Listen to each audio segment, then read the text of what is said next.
Hi everyone. जब mutual funds की बात होती है तो अक्सर आपने टीवी, यूट्यूब और रेडियो पर जो एड्स आते हैं वो तो सुने ही होंगे। उनमें एक लाइन बोली जाती है, mutual funds are subject to market risk, please read all the offer document carefully before investing. अब ये लाइन इतनी तेज बोली जाती है और साथ में हमें इसे सुनने की भी आदत सी हो गई है, तो हम इस लाइन को इग्नोर ही करते हैं। अब मार्केट रिस्क अक्सर लोगों को समझ आ भी जाता है कि स्टॉक मार्केट के अंदर पैसा इन्वेस्ट हो रहा है तो थोड़ा तो रिस्क होगा ही होगा, लेकिन लॉन्ग टर्म के अंदर आप पैसा जरूर बना लेते हैं।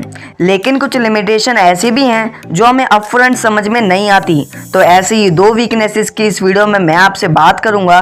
तो अगर आप म्यूचुअल फंड्स को अच्छे से समझना चाहते हैं तो आपको ये दो बातें भी समझनी होंगी। तो चलिए हम पहली लिमिटेशन के बारे में बात करते हैं, जो है प्रॉब्लम ऑफ बिग मनी। अब म्यूचुअल फंड्स के पास पैसा इतना ज़्यादा होता है मैनेज करने के लिए या इन्वेस्ट करने के लिए कि वो उनके लिए ये एक प्रॉब्लम बन जाता है।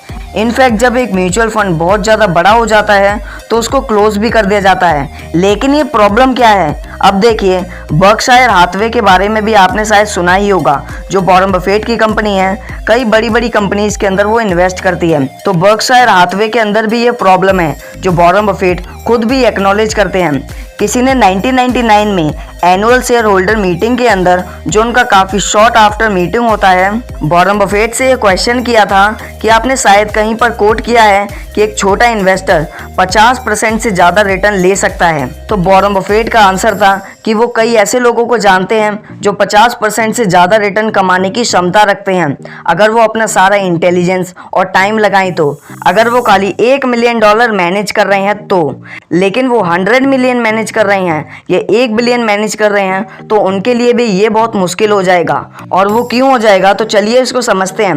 देखिए, जब किसी म्यूचुअल फंड को 1000 करोड़, 2000 करोड़ या 10 करोड़ इन्वेस्ट करना है, अगर उसे एक छोटी कंपनी मिल गई तो देखिए, जब कोई कंपनी छोटी होती है तो उसके पास ग्रोथ का स्कोप काफ़ी ज़्यादा होता है। लेट्स से किसी म्यूचुअल फंड को 1000 करोड़ इन्वेस्ट करना है एक कंपनी के अंदर और उस कंपनी की टोटल वैल्यूएशन आप मान के चलिए 200 करोड़ है, तो वो कर ही नहीं सकता। और मान लीजिए उस कंपनी की वैल्यूएशन 200 करोड़ है और वो उसके अंदर 100 करोड़ डाल देता है, तो उसके पास सीधा सीधा 50% शेयर आ जाता है। और कोई भी म्यूचुअल फंड मेजॉरिटी होल्डर नहीं बनना चाहता किसी भी कंपनी के अंदर। और मान लीजिए लेट से कोई छोटा अमाउंट 10 करोड़, 20 करोड़ उस कंपनी के अंदर किसी म्यूचुअल फंड ने डाल भी दिया और लेट से 50% के रिटर्न आ भी गए, तो ओवरऑल जब आप म्यूचुअल फंड का 10,000 करोड़ का अगर पूरा एसेट अंडर मैनेजमेंट देखते हैं तो उसके अंदर कितना फ़र्क पड़ेगा? मे बी 0.2% फ़र्क पड़ेगा। तो बाय डिज़ाइन म्यूचुअल फंड्स भी ज़्यादा छोटी कंपनीज में पैसा नहीं डाल सकते हैं और बाय डिज़ाइन बहुत ज़्यादा रिटर्न भी नहीं कमा सकते हैं। आई होप आपको ये पॉइंट समझ में आया होगा। तो चलिए बात करते हैं दूसरी लिमिटेशन की। ऑफर डॉक्यूमेंट में एक और चीज़ मेंशन है कि म्यूचुअल फंड कितने कैश पोजीशन मेंटेन करेगा ऑन एन एवरेज और कितना पैसा वो मार्केट के अंदर इन्वेस्ट रखेगा। अब कैश पोजीशन ये क्यों मेंटेन की जाती है?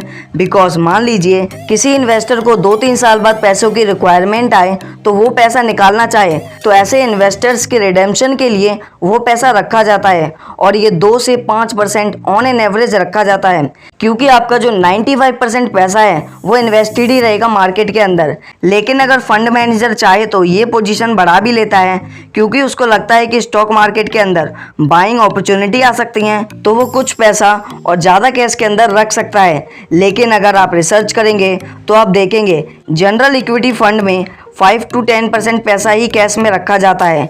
इसके एडवांटेज भी हैं और डिसएडवांटेज भी। इसके बारे में हम किसी और वीडियो में बात करेंगे। इस वीकनेस पर ध्यान देना, म्यूचुअल फंड के पास पैसा कहाँ से आता है? हम जैसे लोगों से ही आता है। हम कब इन्वेस्ट करते हैं? जब मार्केट उठता है, बहुत ज़्यादा एड्स आ रहे होते हैं, जब बहुत सारे लोग इंटरेस्टेड होते हैं तो पैसा भी ज़्यादा आने लगता है। ज़्यादा पैसा आ रहा है तो मार्केट एनीवे चढ़ी होती है। फंड को भी ज़्यादा पैसा नहीं रखना है तो वो सारा का सारा पैसा स्टॉक मार्केट के अंदर डाल देगा, क्योंकि स्टॉक मार्केट हाई पे है तो स्टॉक को हाई परचेज करेगा। यानी जब उसका प्राइस बढ़ चुका होगा तो बाय डिज़ाइन उसको थोड़ा हाई अमाउंट में बाय करना पड़ेगा। दूसरा, म्यूचुअल फंड को पैसा क्यों निकालना पड़ता है? जब लोग निकालते हैं पैसा, तो अगर इकोनॉमी डाउन जा रही है, लोग म्यूचुअल फंड से पैसा निकालना शुरू कर देते हैं, तो म्यूचुअल फंड को भी पैसा निकालना पड़ेगा स्टॉक मार्केट से। तो स्टॉक मार्केट के अंदर प्राइस नीचे आ गए तो म्यूचुअल फंड को भी पैसा उस टाइम पे निकालना होगा। सो एक तरीके से बाय डिज़ाइन आप समझ सकते हैं कि म्यूचुअल फंड की एक लिमिट है कि जब मार्केट उठ रही होती है तब भी उसको इन्वेस्ट करते रहना पड़ता है। आई होप आपको ये पॉइंट समझ में आया होगा। ये वीडियो क्रिएट करने का मेरा पर्पस ये नहीं है कि मैं आपको डिस्करेज करना चाहता हूँ म्यूचुअल फंड के बारे में, लेकिन हर प्रोडक्ट के लिमिटेशन होते हैं, उसके कुछ बेनिफिट होते हैं, तो वो भी हमें पता होनी चाहिए। सिमिलरली म्यूचुअल फंड की भी कुछ लिमिटेशन है जो हमें पता होनी ज़रूरी है, जिससे आप अपने इन्वेस्टमेंट डिसीजन केयरफुली ले पाओ। सो आज के लिए बस इतना ही, फिर मिलते हैं। टिल देन जय हिंद।